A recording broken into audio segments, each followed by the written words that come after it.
May 1930 began with France's announcement of the final evacuation of the Rhineland following the implementation of the Jung Plan, a significant development. This marked the rise of Hitler, creating a power vacuum and increasing political tension within Germany. At the beginning of May, workers celebrated May Day, their international day, amidst a crippling economic crisis. Workers in the mining and steel sectors were suffering mass layoffs and wage cuts, prompting the miners' union to protest and denounce the imposition of unpaid overtime. Despite the celebrations, the suffering of the working class was palpable, but supporters of the Social Democratic Party, SPD, attempted to maintain a spirit of optimism and celebrate democracy. However, the Communists rejected these celebrations, believing that the Social Democrats had betrayed the working class, especially after the events of Bloody May in 1929, when Berlin police, led by an SPD official, killed a number of left-wing demonstrators. For the Communists, this bloodshed had not been forgotten, nor had it been avenged. In contrast, May 2nd saw a massive Nazi Party rally in Berlin. Hitler delivered a speech calling for the renewal of the German nation, the strengthening of racial consciousness, and the rejection of the division between the bourgeoisie and the proletariat.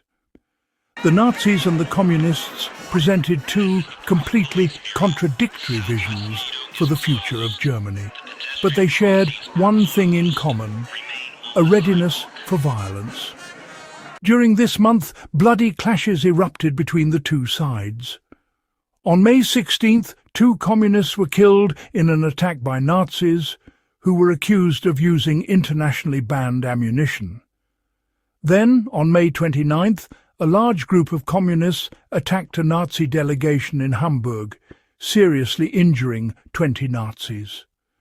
Each side blamed the other for the violence, while the press exacerbated the division by fabricating conflicting accounts. Politically, these tensions led to the collapse of the Saxon state parliament. The ruling coalition, which excluded the Social Democrats and Communists despite their electoral strength, collapsed after bitter disagreements between the Conservative parties and their Nazi partners. The Communists and Social Democrats supported the dissolution of Parliament, citing the need to confront the fascist threat, while the Nazis accused their partners of betraying the terms of their cooperation. In Thuringia, where the Nazis participated in a regional government for the first time, Nazi Interior Minister Werich attempted to appoint only party-loyal police chiefs, violating the law requiring the neutrality of security forces. Berlin threatened to cut funding in response, but the Nazis countered by accusing the central government of interfering in their affairs.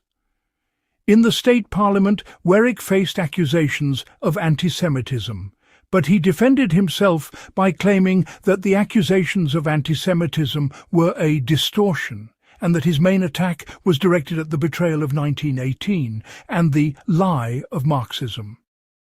In the Thuringian parliament, Interior and Education Minister Wilhelm Frick sparked controversy with his remarks about foreign powers, which his Social Democratic Party colleagues interpreted as a veiled reference to Jews. Frick denied any intention of abolishing prayer instruction in schools, a sensitive issue given the challenges facing the German federal system.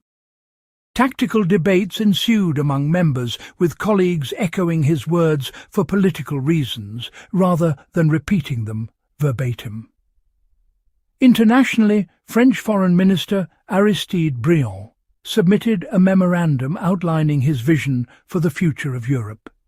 He proposed a European Union within the League of Nations, beginning as an economic effort to reduce tariffs among European states and later evolving into a political endeavour to strengthen ties. A permanent secretariat and a European Council were to be established in Geneva, based on the League of Nations structures. The memorandum emphasized that the project was not a United States of Europe modelled on the United States. This proposal was welcomed by most German parties, while the Nazi and Communist parties rejected it for ideological reasons. The Nazis sought to strengthen their ties with the implementers of the Treaty of Versailles, while the Communists criticized the exclusion of the Soviet Union. On the same day, May 18th, France announced the withdrawal of its troops from German territory as part of the Jung Plan, after Germany had fulfilled all the reparations requirements. This withdrawal sparked internal controversy in France, with some military leaders questioning the feasibility of completing it by the June 30th deadline, and others believing that France was attempting to force Germany into further concessions. Meanwhile, German concerns persisted regarding the possibility of rearmament and future threats to France, especially given that German military spending had exceeded the limits stipulated in the Treaty of Versailles, with the German army numbering over 10 million soldiers, representing approximately 1% of GDP. German domestic politics witnessed a continuous struggle between the moderate Brüning government and the Nazis and Communists, who exploited the economic crises to consolidate their power, maintaining an upward trajectory since the beginning of the global economic crisis.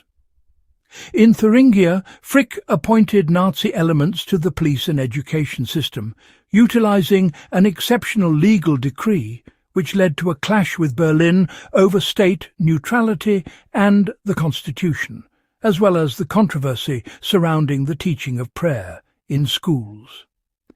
Meanwhile, Adolf Hitler was staying in a luxurious Munich apartment with his niece, leading a nationwide campaign to promote Nazi ideology. He delivered speeches in Berlin, Regensburg and Munich, raising concerns among citizens about Germany's future. Would the economic stagnation continue? Would social democracy succeed? Or would Germany transition to communism or National Socialism? What would happen in Saxony? Who would form the new government? And could the European Union become a reality after the withdrawal of French troops? Don't forget to subscribe. See you next time.